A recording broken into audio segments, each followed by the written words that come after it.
At our engagement dinner, my fiancé chuckled and his father sneered, "Gold digger." So I quietly placed the ring on the table, rose without a word, and walked out, leaving the entire room frozen and my future fiancé staring at the empty seat where I once sat. I, a 28-year-old woman, just walked out on my 30-year-old fiancé of 2 years, after what was supposed to be our celebratory engagement dinner last night. I'm sitting alone in my apartment right now, still in the dress I wore, mascara streaking my face, trying to process everything. Alex and I met 3 years ago at a charity fundraiser. He works in finance, comes from old money, and moves in circles I never did growing up. I'm a public school teacher who financed my own college education with scholarships and part-time jobs.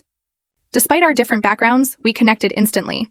He was charming, intelligent, and seemed to value my independence and passion for education. I fell deeply for him, and he seemed just as smitten with me. 2 weeks ago, he proposed during a weekend trip to the coast. It was intimate, romantic, and everything I had ever dreamed of. I said yes without hesitation.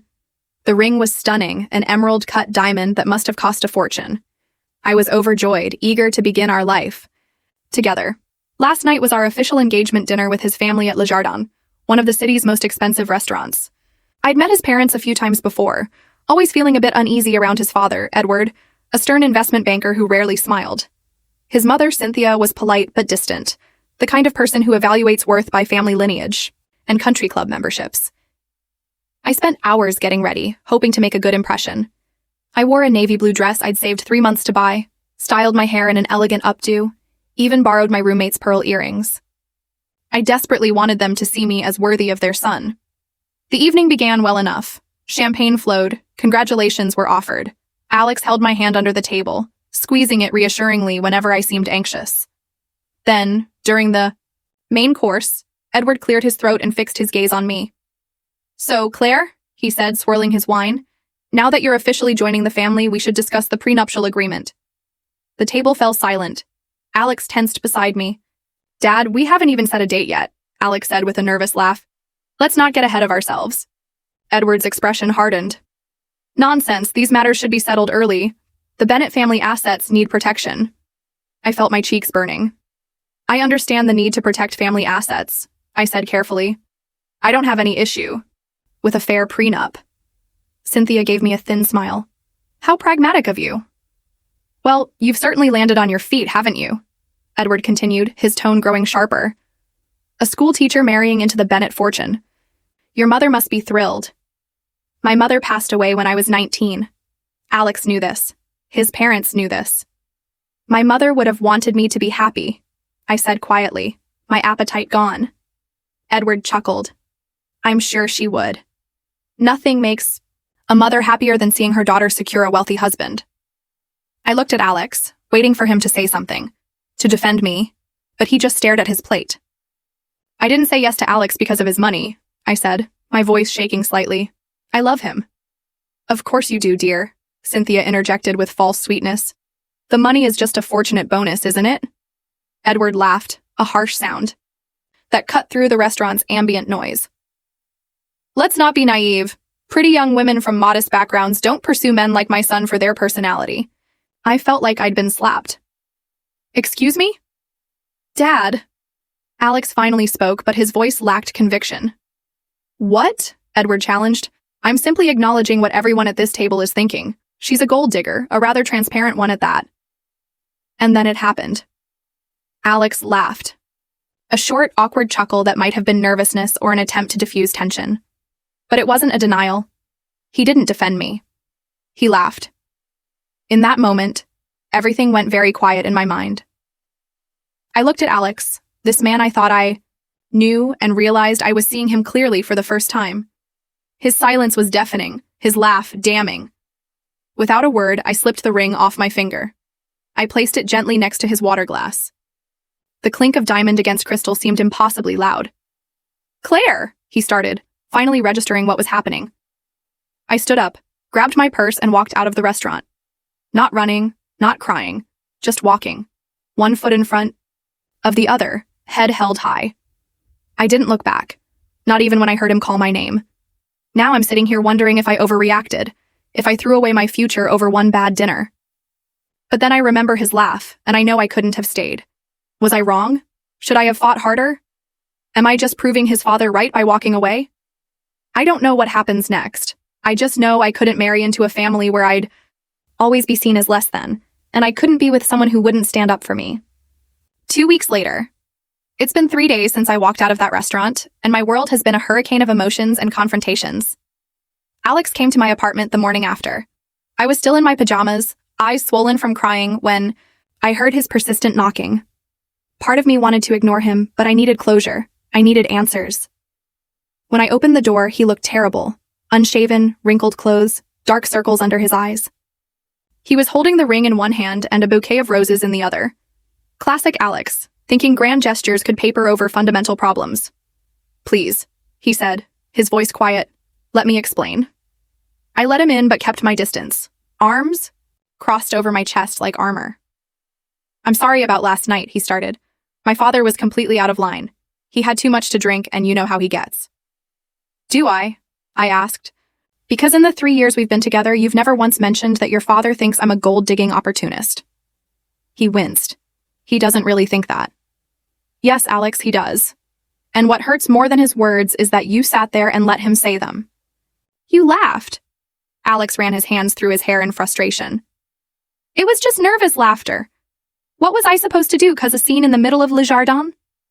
You were supposed to defend me. My voice cracked with emotion. You were supposed to tell your father that I'm the woman you love, that I've never asked you for money, that I've worked hard my entire life.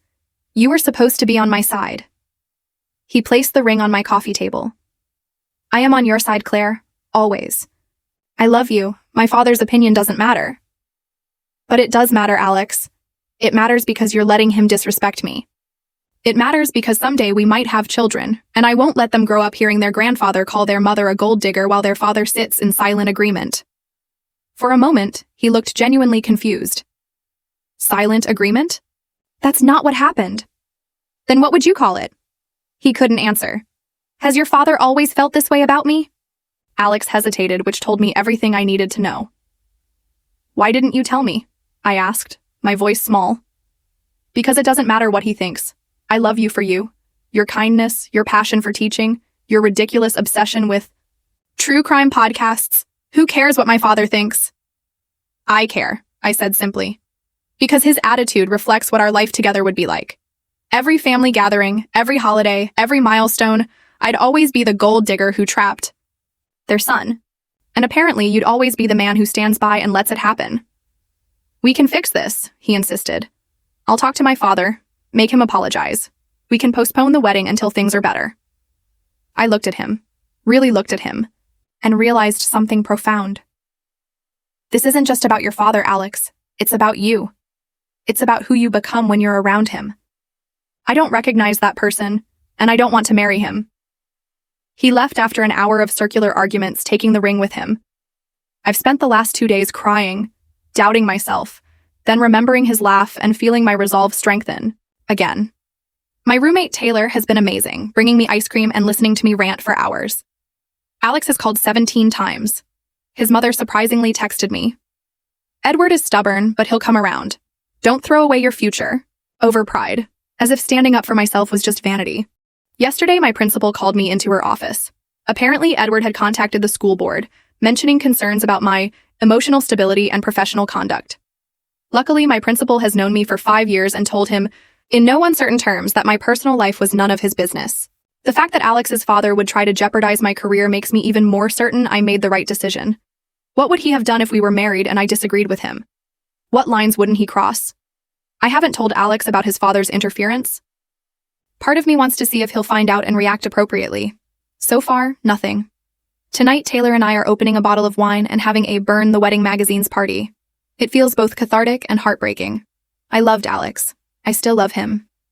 But I'm beginning to realize that loving someone isn't enough if they don't have the courage to stand with you when it matters. The hardest part has been dealing with the questions from friends and coworkers. Everyone wants to know what happened, why the sudden change. I've been vague, saying only that we realized we wanted different things. It's easier than explaining that the man I thought would be my husband sat silently while his father called me a gold digger, then laughed like it was some kind of joke. My sister called from California after I texted her what happened. She wasn't surprised. I always thought he was too eager to please his parents, she said. Remember how he changed his vacation plans last Christmas because his mother said she'd be devastated if he wasn't there? People show you who they are, Claire. You just have to pay attention. She was right, of course. There have been signs all along, little moments where Alex deferred to his parents' wishes over mine or ours. I brushed them off as him being a good son, respecting his family. Now I see it was something else, a fundamental inability to stand on his own, to be his own man. I walked by a bridal boutique yesterday and saw a dress in the window almost identical to one I'd bookmarked for myself. For a moment, I felt that familiar sense of loss, not just of Alex, but of the future we'd planned, the house we talked about buying, the children we might have had, the life that now exists only in some alternate universe where he'd been brave enough to choose me. But then I remembered the look in Edward's eyes as he called me a gold digger, that cold, dismissive stare that reduced me to nothing more than a fortune hunter. And I remembered Alex's laugh, that soft, damning chuckle that said more than words ever could. No, I made the right choice, and someday, when the pain has faded, I hope Alex realizes it too. Update. 2 weeks later. It's been 2 weeks since I ended my engagement, and the storm has finally begun to calm. I've returned to teaching, finding solace in my third grader's uncomplicated affection and curiosity. There's something healing about helping a child sound out a difficult word when your own life feels unpronounceable. I haven't spoken to Alex in 10 days. After dozens of calls and texts, he finally sent an email that showed me exactly where we stand. He wrote that while he still loves me, he thinks I'm being unnecessarily dramatic about one uncomfortable dinner. He suggested we take a break until I'm ready to be reasonable, as if standing up for my dignity was unreasonable. The most revealing part came at the end. My family has certain expectations, Claire. They've sacrificed a lot to give me the life I have. Sometimes compromise means accepting imperfect situations for the greater good. Reading between the lines was easy. The greater good meant his inheritance, his position in his father's company, his social standing. I was expected to be the one compromising my dignity, my self-respect, my worth, also so he wouldn't have to stand up to his father. I didn't respond to the email. What could I say that I hadn't already said? What I didn't expect was the call from Cynthia 3 days ago. She asked if we could meet for coffee, alone. Against my better judgment, I agreed. We met at a small cafe far from her usual haunts. She looked different somehow, less polished, more human. She ordered a black coffee and sat across from me, hands folded neatly on the table. I owe you an apology, Claire, she said without preamble. What happened at that dinner was unacceptable. I was speechless. This was the last thing I expected from Cynthia Bennett. Edward can be traditional in his views, she continued carefully, and Alex has always sought his approval, sometimes at great personal cost. I noticed, I said dryly. She smiled slightly. I should have intervened that night. I've been intervening for 30 years, smoothing Edward's rough edges, excusing his behavior. I was wrong not to speak up. I studied her face, trying to understand the sudden change. Why are you telling me this now? She sighed, a deep sound that seemed to carry decades of resignation. Because I see myself in you, Claire. 30 years ago, I was you. From a modest background, in love with a Bennett man, trying to prove myself worthy. The difference is I stayed. I compromised. I told myself it was worth it. She paused. I'm not sure it was. Something in my chest tightened.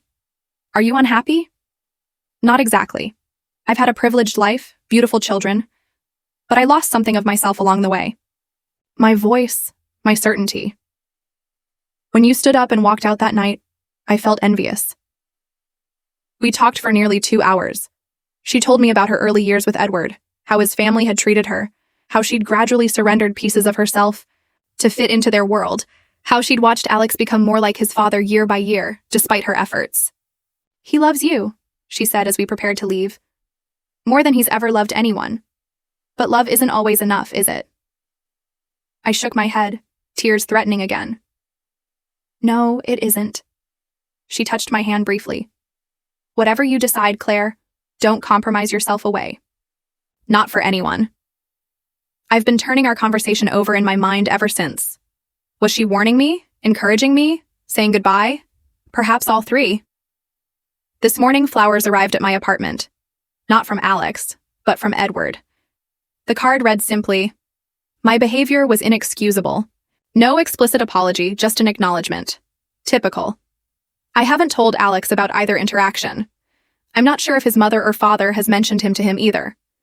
Part of me wonders if this is another test, whether he'll make amends because he wants to, or because his parents pushed him to. Taylor thinks I should block his number and move on. My brother says I dodged a bullet. But it's not that simple, is it? I didn't just lose a fiancé. I lost the future I thought we'd have, the home we planned, the children we discussed. Dreams don't die quietly. Every morning, I check my left hand automatically, still expecting to feel the weight of that ring. Its absence remains both a sorrow and a relief. Update. 1 month later. 1 month has passed since the engagement dinner, and life has taken several unexpected turns. Last weekend, I was packing my apartment. I decided to move to a smaller place since I could no longer afford this one without Alex's contribution, when he showed up unannounced. Seeing him in the doorway, surrounded by half-filled boxes and packing tape, made my heart lurch painfully. "You're moving?" he asked, looking stricken. "I can't afford this place on a teacher's salary," I said simply. He looked around at the dismantled life we'd planned together. "I'll keep paying my share. You don't have to move." "Yes, I do." I sat down the books I was packing. "What are you doing here, Alex?" He had come to tell me he'd quit his job at his father's firm. He'd accepted a position at a smaller financial advisory company on the other side of the city. He handed me a letter, his father's bewildered, angry response to his resignation. "I should have done this years ago," he said quietly. "Been my own man instead of his echo." I invited him in, made coffee, and we talked. Really talked, for the first time in years. He admitted he'd spent his life seeking his father's approval, even when it meant compromising his own values. He acknowledged how deeply he'd hurt me by not defending me, not just at that dinner, but countless times before in smaller ways I hadn't even noticed. "I don't expect you to take me back," he said. "I just wanted you to know that you were right about all of it." I didn't know what to say. Part of me wanted to fall into his arms, tell him we could start over. Another part remembered the look on his face when his father called me a gold digger, that momentary flash of consideration before the nervous laugh, as if he'd entertained the possibility. "I need time," I told him.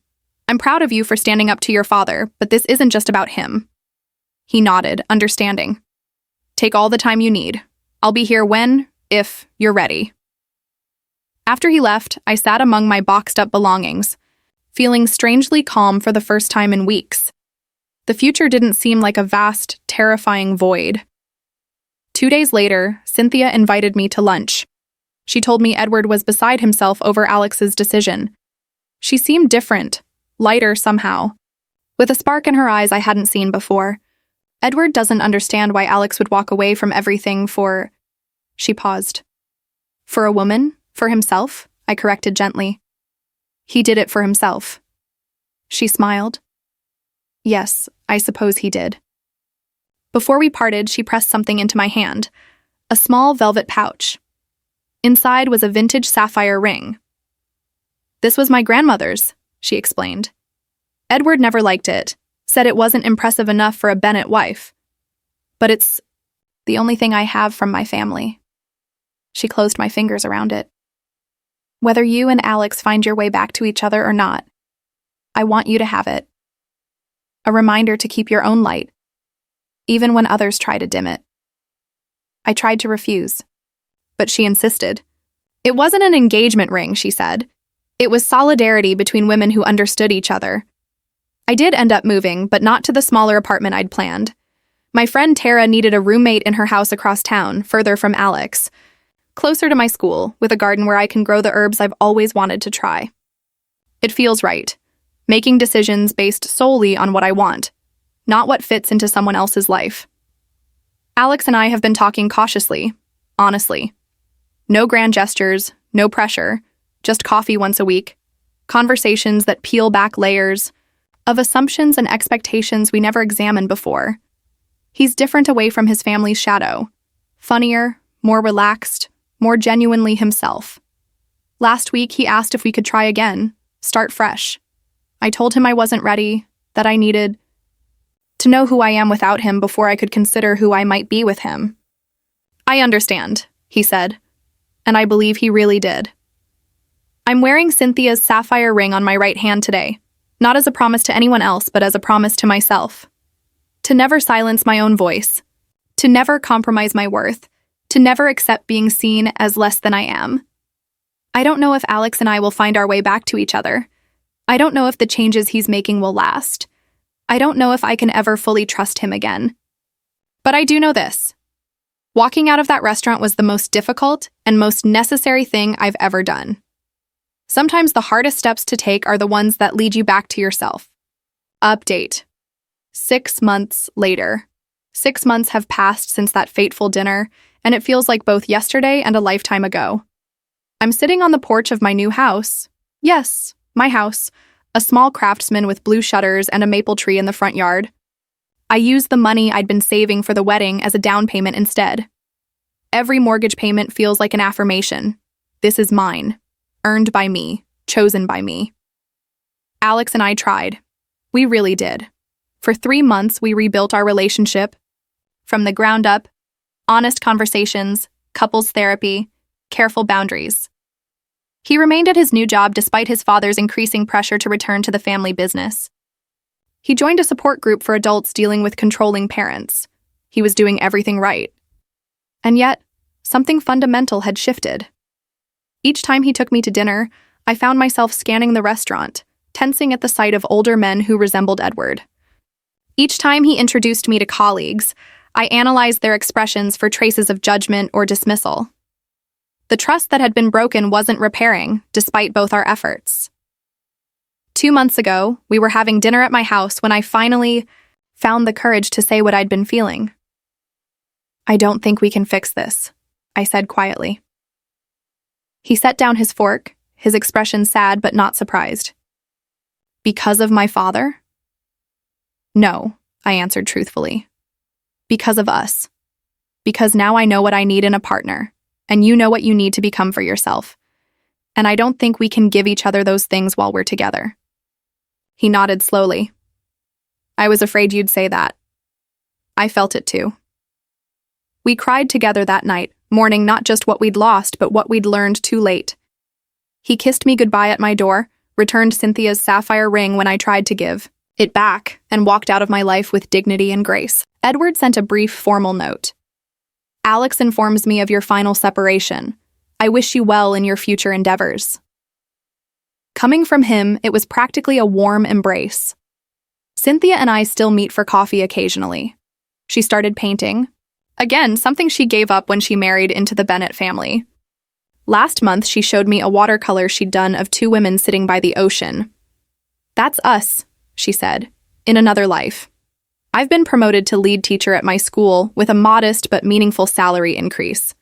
I've started dating. Again, cautiously, selectively. Nothing serious yet, but I'm open to the possibility. More importantly, I'm complete on my own in a way I never was before. My friends joke that I should write a book, How Walking Out of a Fancy Restaurant Changed My Life. Maybe someday I will. For now, I'm content to sit on my porch, watching the leaves change color on my maple tree, feeling the weight of Cynthia's ring on my right hand, a reminder of the woman who didn't walk out and the woman who did. Last week, I ran into Alex at a coffee shop downtown. He was with a woman I didn't recognize, laughing at something on her phone. He looked up and saw me, his smile faltering just slightly before recovering. We exchanged pleasantries, brief updates. As I turned to leave, he touched my arm gently. "Thank you," he said simply. "For what?" "For having the courage I didn't. For showing me what it looks like to value yourself." I smiled, a genuine smile, without the ache that had accompanied thoughts of him for so long. "Take care of yourself, Alex." "I am," he replied. "For the first time, I really am." Walking away, I felt the final piece of a complicated puzzle fall into place. Sometimes loving someone means leaving them. Sometimes the happily ever after isn't the fairy tale we imagined, but the reality we build for ourselves, brick by brick, choice by choice. I slipped the sapphire ring off my finger and into my pocket. I didn't need the reminder anymore. I have become the reminder of strength, of worth, of the power of walking away when staying would cost too much. Was it all worth it? The pain? The loss? The starting over? As I unlock the door to my little blue house, mine alone, I know the answer with bone-deep certainty. Yes,